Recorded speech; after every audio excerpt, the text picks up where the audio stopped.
आप सभी प्रभु चरण अनुरागी श्री राम भक्त को जय सिया राम, जय श्री राम। वैसे रामचरितमानस में प्रभु श्री राम के अवतरण का जो कारण बताया गया है उसमें 5 कारण बताए गए हैं। सबसे पहला कारण जो है वो जय और विजय जो हरि के ये द्वारपाल में से थे उनके बारे में बताया गया है। द्वारपाल हरि के प्रिय दो, जय और विजय जान सबको। द्वारपाल हरि के प्रिय दो, जय और विजय जान सबको। जय और विजय नाम के 2 प्रिय द्वारपाल थे और जो भी भगवान के दरबार में जाता था भगवान से मिलने के लिए उनसे अनुमति लेकर के जाता था। धीरे धीरे दोनों द्वारपालों को घमंड आ गई कि प्रभु से मिलने के लिए अगर कोई भी जाएगा बिना मेरी अनुमति के नहीं जाएगा। और जब घमंड आती है तो वो विनाश का कारण होता है। यही कारण हुआ कि अब उनके मन में घमंड के कारण प्रभु के पास चाहे जो भी जाए उन्हें टोकना, रोकना, अनुमति देने में देर करना इनकी आदत से होने लगी। एक बार सनकादिक ऋषि जो ब्रह्मा जी के मानस पुत्र के रूप में जाने जाते हैं, सनक, सनंदन, सनातन एवं सनत कुमार, ये चारों सनकादिक ऋषि प्रभु से मिलने के लिए उनके धाम पहुंचे और जैसे ही वे प्रवेश करना चाहे जय और विजय ने उन्हें रोक दिया। हरिये, बिना मेरी अनुमति की आपकी हिम्मत कैसे हुई भगवान से मिलने जाने के लिए? सनकादिक ऋषियों ने विनम्रता पूर्वक बोला कि मुझे प्रभु से मिलने के लिए हमें किसी की अनुमति की जरूरत नहीं होती है। फिर भी अगर आप ऐसा कहते हैं तो आप ये संदेश प्रभु को दे दें कि उनसे मिलने के लिए, उनके दर्शन के लिए हम लोग आए हुए हैं। लेकिन जय और विजय घमंड के कारण उन्हें फटकार लगा। आपने हिम्मत कैसे किया पहले जाने का ये बताएं। जब मैं यहाँ उपस्थित हूँ मुझसे अनुमति लिए बिना ही आपने कैसे प्रवेश करने की कोशिश की? काफी समझाने के बाद भी जब जय और विजय नहीं माने तो सनकादिक ऋषि क्रोधित हो गए और बोले, तुम भगवान के द्वारपाल होकर के, प्रभु के द्वारपाल होकर के प्रभु से मिलने में बाधा उत्पन्न कर रहे हो, राजसी प्रवृत्ति उत्पन्न किए हो। प्रभु से मिलने न देने की प्रवृत्ति जो राजसी प्रवृत्ति है, जा तुझे श्राप देता हूं कि दोनों राक्षस हो जा। ऐसा सुनते ही प्रभु खुद बाहर आए हैं और दोनों द्वारपाल प्रभु से विनती करने लगा है। प्रभु ने दोनों द्वारपालों के प्रिय होने साथ ही साथ उनके विनती को सुनकर के कहे कि हाँ, राक्षस तो होना पड़ेगा लेकिन तुम्हारे उद्धार के लिए, उद्धार करने के लिए मैं खुद शरीर धारण करके जाऊंगा और आप लोगों को उद्धार करूंगा। इस तरह से जय और विजय रावण और कुंभकर्ण बने और उनके उद्धार के लिए प्रभु श्री राम को शरण लिए। तो पहला कारण यह हुआ जय और विजय का।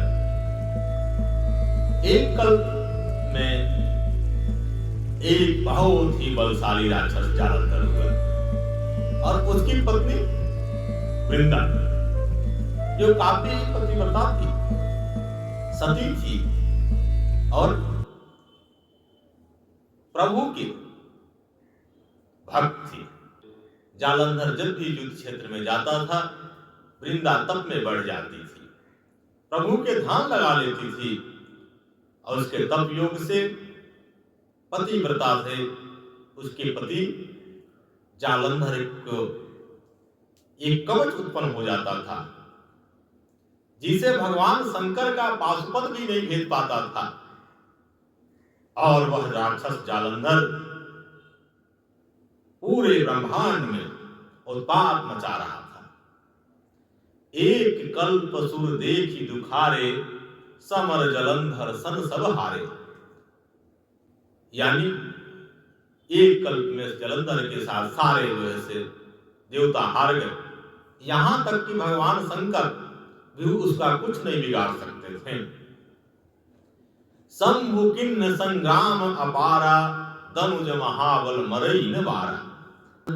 ऐसा देख करके भगवान देवताओं पे, संतों पे कृपा करने के लिए एक बार जब जालंधर और भगवान शंकर के बीच महासंग्राम हो रहा था, तभी प्रभु जालंधर का रूप धारण करके वृंदा के पास आते हैं और बोलते हैं, प्रिय मैं तो आ गया।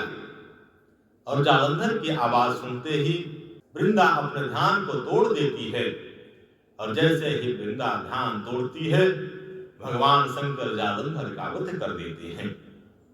उसका तप योग समाप्त होते ही जालंधर का कवच टूट जाता है, और टूटते ही भगवान शंकर पाशुपत से जालंधर का वध कर देते हैं।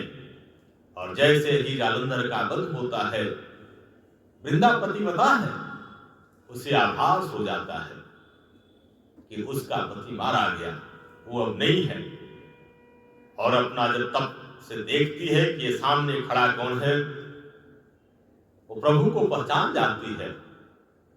ऐसे वो प्रभु की भक्त है, लेकिन पतिव्रता भी है। और वृंदा नाराज होकर श्राप दे देती है। तो ये दूसरा कारण हुआ उन्हें शरीर धारण करने का, और स्वीकार करते हैं क्योंकि श्राप देने वाला भक्त ही है, और भक्त का श्राप को भी भगवान स्वीकार करते हैं। तो उन्हें कहा, ठीक है, मैं पृथ्वी पर अवतर लूंगा और आपके पति का भी उद्धार करूंगा। तो दूसरा कारण जालंधर और वृंदा की कहानी हुई। प्रभु श्री राम का अवतरण का, शरीर धारण करने का तीसरा कारण में है नारद मुनि का श्राप। नारद श्राप दिन एक बारा, कल्प एक तेरी लगी अवतारा।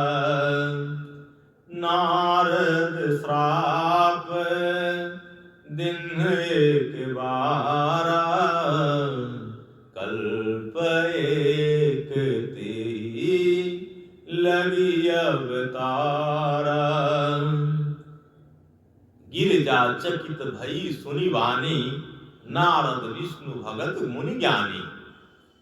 गिरिजा चकित भई सुनि वाणी, नारद विष्णु भगत मुनि ज्ञानी। काय अपराध रमापति किन्हा, कारण कवन श्राप मुनि दिन्हा।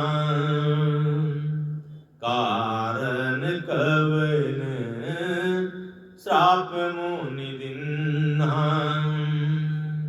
जैसे ही भगवान शंकर ने बताया है कि एक कल्प में अवतरण का कारण नारद जी का दिया हुआ श्राप है, गिरिजा चकित हो जाती है।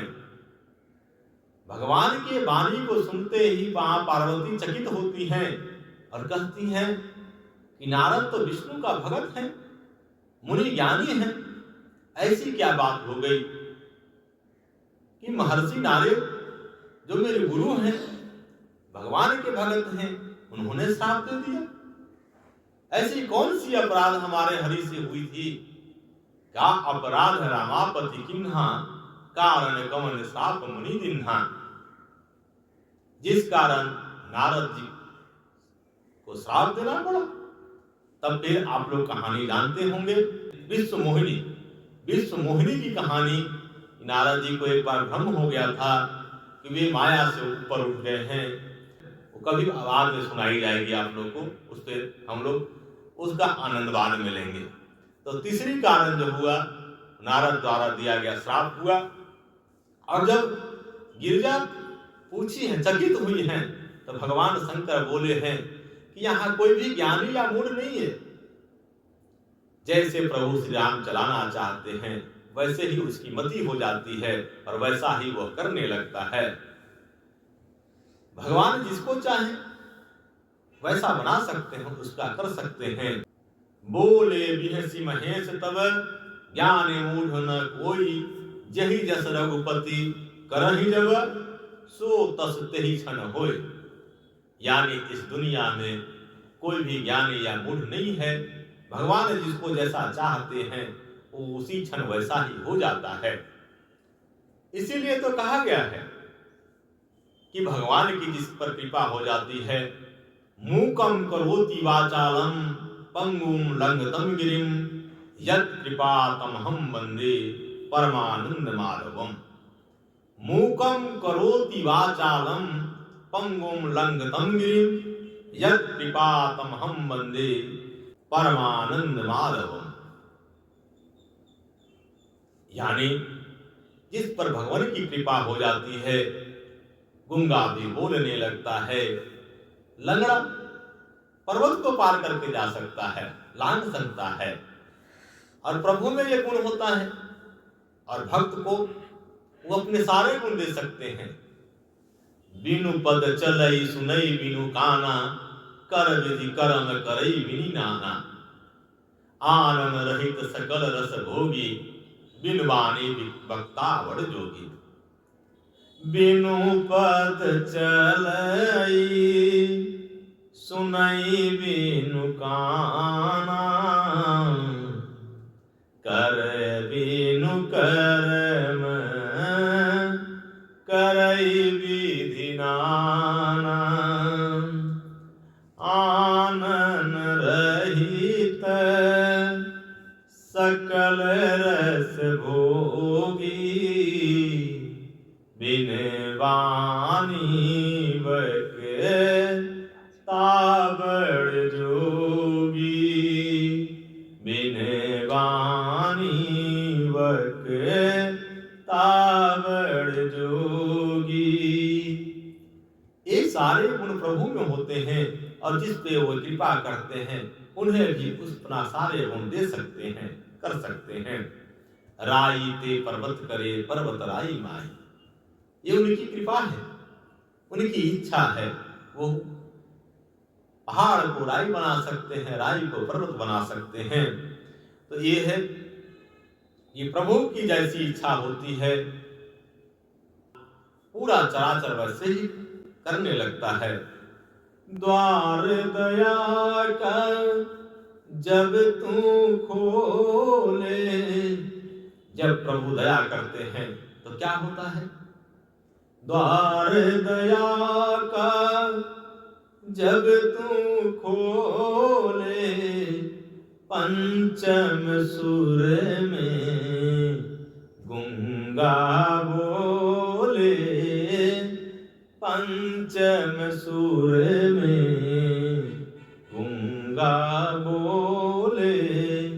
अंधा देखे अंधा देखे, लंगड़ा चल कर पहुँचे काशी रे। दर्शन दो भगवान नाथ मेरी अखिया प्यासी रे। दर्शन दो भगवान। अर्थात भगवान की जिस पर दया हो जाती है वो कुछ भी कर सकता है। इस तरह से तीसरे कारण जो हुए, प्रभु श्री राम का अवतरण कर नारद जी का श्राप हुआ। चौथा कारण जो हुआ है मनु और शत्रुपा का हुआ है। राजा रानी वानप्रस्थ में जंगल में चले गए और कठोर तप किया। उनके तपस्या से भगवान आए और बोले, बताइए क्या इच्छा है आपकी, आपको क्या चाहिए। दोनों ने अपने आंखें नेत्र खोल करके जब प्रभु का दर्शन किया है तो कहा, प्रभु अभी तक तो कुछ भी इच्छा नहीं थी, लेकिन जब से आपको देखा हूं, दर्शन किया हूं, मन में एक ही इच्छा हो रही है, आपके जैसा ही मेरे गोद में बालक होता। प्रभु कहे यथायस्तु, लेकिन प्रभु विचार किए कि अब अपने जैसा कहां ढूंढने जाऊं, अपने जैसा, भगवान जैसा कोई है भी नहीं, कहां से ढूंढ पाते। इसलिए अपने भक्त पर कृपा करके भगवान खुद ही अवतरित हुए हैं और मनु और शत्रुपा राजा दशरथ और माता कौशल्या बनी हैं और प्रभु हरि श्री राम के रूप में अवतरित हुए हैं। पांचवा और अंतिम कारण जो बताया गया है रामचरितमानस में प्रभु श्री राम का अवतरण का, वो है राजा भानु प्रताप। राजा भानु प्रताप एक बहुत ही प्रतापी राजा थे। उन्होंने अपने साम्राज्य का विस्तार किया। राजा का एक कर्तव्य होता है अपने साम्राज्य का रक्षा के साथ साथ विस्तार के लिए। इसी विस्तार क्रम में कई छोटे राजाओं को उन्होंने प्राप्त किया और एक छोटा राजा जो था उनके राज्य से दूर जाकर के साधु के वेश में कुटिया बना के रहने लगा था। एक बार प्रताप भानु शिकार करते करते अपने सैनिकों से बिछड़ गए और भटकते हुए उस साधु के कुटिया के पास पहुंचे। भानु प्रताप को बहुत तेज प्यास लगी थी। भानु प्रताप घोड़ा से उतर करके साधु के पास गए। साधु वेश में देखते ही इन्होंने साधु को प्रणाम किया।